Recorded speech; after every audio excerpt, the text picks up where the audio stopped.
Hello everybody, this is Grandma Carla, and this is Grandma Carla's kitchen.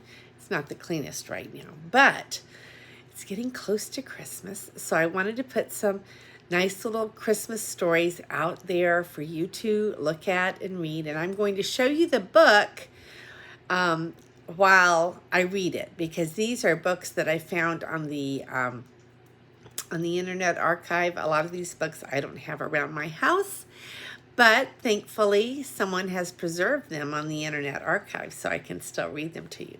So here we go. Franklin's Christmas Gift. Let me see if I can move my finger where it needs to be. There we go. Franklin's Christmas Gift. Franklin loved Christmas. He could name all of Santa's reindeer. He could tie ribbons into bows and play Silent Night on his recorder. Franklin liked to give presents and to receive them, but this year he couldn't decide what to give to the Christmas toy drive. Every December, the students in Mr. Owl's class donated toys for needy families. The toys could be new or carefully used. When Mr. Owl put out the collection box, everyone was excited. They had 3 days to choose the perfect gifts to give. That evening, Franklin dug through his toys. He picked up a shiny red car. "I remember this," he said, wheeling it around. "Vroom, vroom." Next, Franklin pulled out a stuffed elephant and held her tight. "I wondered where you'd gone," he cried. Then Franklin found his best green marble. It had been missing for weeks. "Fantastic!" he shouted. Franklin loved his marbles. He had won every marble in his collection, and each one was beautiful. Franklin picked through the rest of the toys. He decided to keep everything but a rusty truck with a missing wheel. Franklin asked his father to help him fix the truck. "We can try," said his father, "but it won't look new or even gently used. It's all I have. Everything else is too special to give away." "I'd like you to think about that," said Franklin's father. "Christmas is a time to be generous." The next day at school, Franklin asked his friends what they were giving. Beaver was donating her big book of questions and answers. "I already know all the answers," she boasted. "I'm giving a puzzle," said Bear. "I only did it once." Franklin frowned. "I'm giving a truck, I think." He had 2 days left to decide. But Franklin was too busy to think about the toy drive. He played the recorder in the school concert, made a card for Mr. Owl, and wrote a holiday story. "I'll pick a toy after school," he promised himself. When Franklin got home, there was a gift for him under the tree. It was from Great Aunt Harriet. Franklin was so excited that he forgot all about choosing a gift for the toy drive. Franklin squeezed the present and shook it. "No peeking," laughed his mother. "Do you know what it is?" asked Franklin eagerly. "It must be something special," his mother smiled. "Great Aunt Harriet always gives presents that mean something to you and to her." "Like last year," said Franklin. Great Aunt Harriet knew that he loved to put on plays, and she gave him 2 puppets that had been hers when she was little. It was one of Franklin's best presents ever. The next day at school, the collection box was brimming. "You've all been very generous," said Mr. Owl.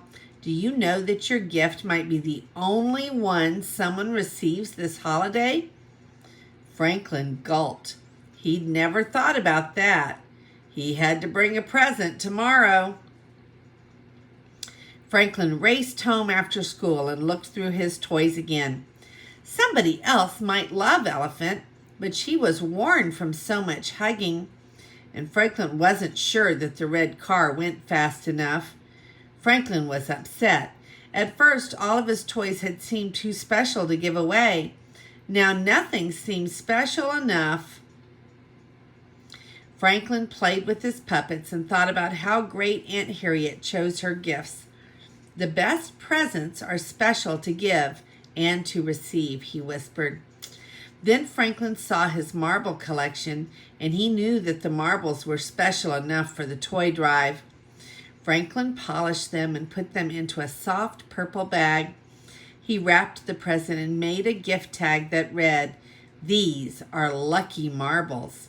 Merry Christmas." The next morning, Franklin put his present on top of the collection box. Then Franklin and his friends hauled the box to the big tree at the town hall. They placed each present under the tree. Franklin knew he would miss his marble collection. Still, he did not feel sad at all. Instead, he felt good all over. On Christmas Eve, Great Aunt Harriet came to visit, and Franklin was allowed to open her present. He ripped off the paper. "It's perfect," said Franklin. "Thank you."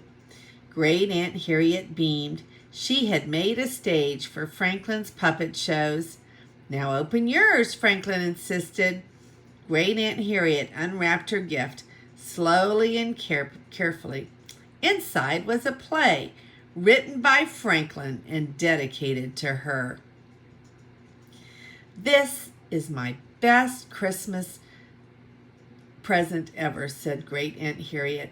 Franklin got that good all over feeling one more time. And that's the end. So Franklin discovered that giving was a lot more fun when we gave something that was meaningful and a part of ourselves to someone else. So I hope that you have fun making or buying special things for the friends and the family in your life, because presents don't need to be expensive. Very often handmade presents, or like Franklin writing a play by himself that was dedicated to his aunt, that was the most special thing of all. To let someone know that you're thinking of them and that you love them and that you are honoring them with your gift, that's the best kind of present. So I hope you liked this story about Franklin. This is Grandma Carla, and I love you.